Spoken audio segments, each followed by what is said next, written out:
Welcome back guys, my name is Gaurav. So आज के session में हम लोग समझने वाले नेक्स्ट डिवाइस जो कि रहेगा स्विच, उसके बारे में हम लोग समझते हैं। तो इसके पहले हम लोगों ने हब या डिवाइस के बारे में देख चुके हैं। हब डिवाइस क्या है, किस तरीके से वर्क करता है, उसके बारे में हम लोग समझ चुके हैं। आज के सेशन में हम लोग स्विच या डिवाइस के बारे में समझने वाले हैं। अगर आपको हब या डिवाइस के बारे में नहीं पता तो आप इसके पहले वाला स्लाइड देख सकते हैं। उसके अंदर आपको हब या डिवाइस के बारे में इंफॉर्मेशन मिल जाएगी। ठीक है, तो ये इन्फॉर्मेशन है। तो अभी हम लोग स्टार्ट करते हैं स्विच डिवाइस के बारे में। तो सबसे पहले ये जो स्विच है, ये स्विच डिवाइस कुछ इस तरीके से दिखता है। ये स्विच डीलिंग कंपनी का स्विच है। काफ़ी सारे कंपनीज के स्विचेस आते हैं। सिस्को कंपनी के स्विचेस आते हैं, डीलिंग कंपनी के आते हैं, टीपीलिंग कंपनी के आते हैं, हुआवे कंपनी के आते हैं, एक्सट्रीम कंपनी के आते हैं। ऐसे काफ़ी सारे कंपनीज के स्विचेस मार्केट में हमें देखने को मिलते हैं। तो सबसे पहले switch device data link layer के ऊपर काम करता है, जो कि OSI में लेयर 2 करके कहलाती है।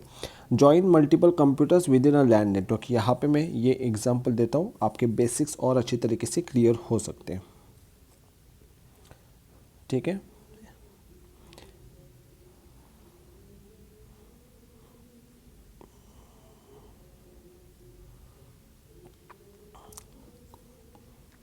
अभी जस्ट कंसिडर करो, यहाँ पे ये जो मेरे पास डिवाइस दिख रहा है ये स्विच डिवाइस है। अभी रियल प्रोडक्शन में कैसे होता है उसके बारे में हम लोग समझते हैं। जस्ट कंसिडर कि मेरे पास कुछ यूज़र पीसी है, ये मेरे पास यूज़र पीसी है और हम लोग यूज़र पीसी को कोई भी एक IP एड्रेस असाइन कर सकते हैं। सो मैं यहाँ पे असाइन करता हूँ 192.168.1.1, 1.2, 1.3, 1.4 एंड 1.5। ठीक है, अभी सभी डिवाइसेस को एक दूसरे के साथ कम्युनिकेशन करना है। सो ऐसी सिचुएशन में मैं ये स्विच डिवाइस का यूज़ करूँगा। हालांकि हम लोग हब डिवाइस का भी यूज़ कर सकते हैं, लेकिन हब डिवाइस का यूज़ कब करना है और कहाँ पे करना है इसके बारे में हम लोगों ने समझ लिया है। एज वेल एज उसके डिसएडवांटेज क्या है उसके बारे में हम लोग समझ चुके हैं। तो ये जो डिवाइस है सभी इथरनेट पोर्ट हमारे यूज़र पीसी को कनेक्ट हो गए। अभी जितने भी यूज़र्स दिख रहे हैं मुझे 192.160.1.1, 1.2, 1.3, 4 एंड 5, ये सभी डिवाइसेस एक दूसरे के साथ कम्युनिकेशन कर सकते हैं, पिंग कर सकते हैं। करेक्ट, ये होता है स्विच का काम। It is more efficient and secure. काफ़ी ज़्यादा इफिशिएंट डिवाइस है and secure point of view भी काफ़ी अच्छा डिवाइस है। बिकॉज क्या होता है, जैसे कि ये डिवाइस के बारे में बात कर रहा हूँ मैं, सिक्योरिटी पॉइंट ऑफ व्यू बात कर रहा हूँ। हम लोग इस डिवाइस के ऊपर यहाँ पे दो टाइप्स के डिवाइस होते हैं, एक होता है मैनेजेबल और दूसरा होता है अनमैनेजेबल। इसके बारे में हम लोग बाद में बात करेंगे। हम लोग सबसे पहले बात करते हैं एफिशिएंट एंड सिक्योर के बारे में। सिक्योरिटी पॉइंट ऑफ व्यू, हम लोग इस पर्टिकुलर डिवाइस मतलब मैनेजेबल डिवाइस के अंदर जो पर्टिकुलर पोर्ट्स है इसके ऊपर हम लोग कुछ सिक्योरिटी प्रोवाइड कर सकते हैं, जिसको हम लोग पोर्ट्स लेवल सिक्योरिटी बोलते हैं, पोर्ट सिक्योरिटी भी बोलते हैं।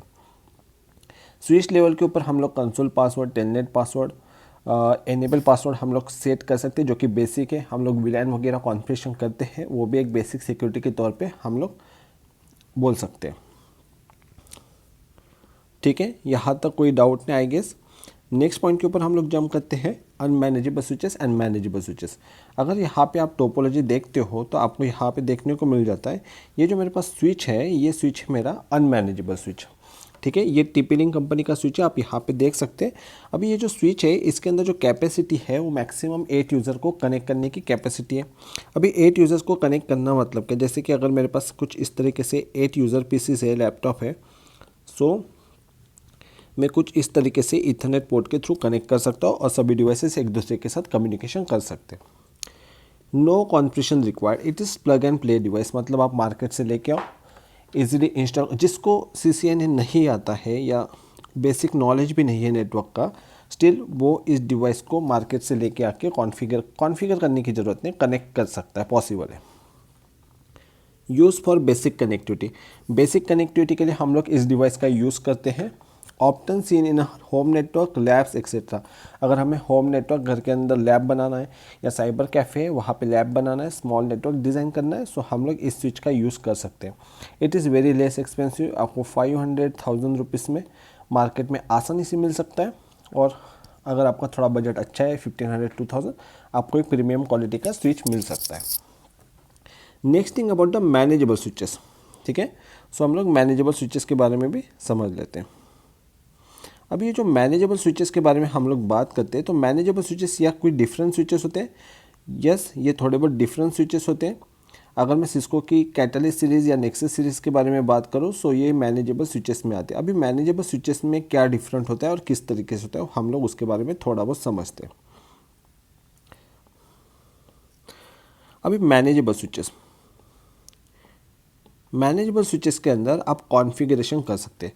अभी कौन कौन से कॉन्फ़िगरेशन कर सकते हैं? आप वीलैन का कॉन्फ़िगरेशन कर सकते हैं, आप ट्रंकिंग का कॉन्फ़िगरेशन कर सकते हैं, आप स्पैनिंग ट्री प्रोटोकॉल का कॉन्फ़िगरेशन कर सकते हैं, आप इंटर वीलैन राउटिंग का कॉन्फ़िगरेशन कर सकते हैं, डीटीपी वीटीपी मोड्स का कॉन्फ़िगरेशन कर सकते हैं, VPC that's a virtual port channel इसका कॉन्फ़िगरेशन कर सकते हैं, ईथर चैनल, पोर्ट सिक्योरिटी, काफ़ी सारे कॉन्फ़िगरेशन कर सकते हैं। सो रियल इंडस्ट्री में मैनेजेबल स्विचेस का ही यूज़ होता है, अनमैनेजेबल स्विचेस का यूज़ बिल्कुल भी नहीं होता प्रोडक्शन एंड इम्प्लीमेंटेशन लेवल पे। It is more secure and flexible, ये काफ़ी ज़्यादा सिक्योर एंड फ्लेक्सिबल डिवाइस है। जैसे कि मैंने बताया कि अगर मुझे नेटवर्क बढ़ाना है तो मैनेजेबल स्विचेस के थ्रू हम लोग आसानी से नेटवर्क बढ़ा सकते हैं, काफ़ी फ्लेक्सिबल नेटवर्क बना सकते हैं। और ये सिक्योर इसलिए बिकॉज जो मैनेजेबल स्विचेस रहते हैं इसके अंदर हम लोग सिक्योरिटी कॉन्फ़िगर कर सकते हैं। Next thing, control over the land traffic, हम लोग लैंड ट्रैफिक के ऊपर भी कंट्रोल कर सकते हैं मैनेजेबल स्विचेस के थ्रू, और ये एक्सपेंसिव डिवाइसेस में आता है। एक्सपेंसिव मतलब काफ़ी महंगे डिवाइस आते हैं, 30-40,000 से स्टार्ट होके 5 लाख 10 लाख 50 लाख तक ये स्विचेस हमें देखने को मिलते हैं। जो नेक्सस सीरीज़ के स्विचेस होते हैं 2K 5K 9K आप गूगल कर सकते हो, काफ़ी ज़्यादा एक्सपेंसिव स्विचेस होते हैं। उसके अंदर मॉड्यूल्स, फाइबर मॉड्यूल्स चाहिए आपको, कॉपर मॉड्यूल्स चाहिए, वो भी डिपेंड करता है, तो प्राइस वेरी होती है। So this is all about switches. Hope आपको ये सेशन समझ में आया। अगर कोई डाउट्स है, कुछ क्वेश्चन है, आप मुझे नीचे पिंग कर सकते हो, कमेंट कर सकते हो। So thank you so much for today.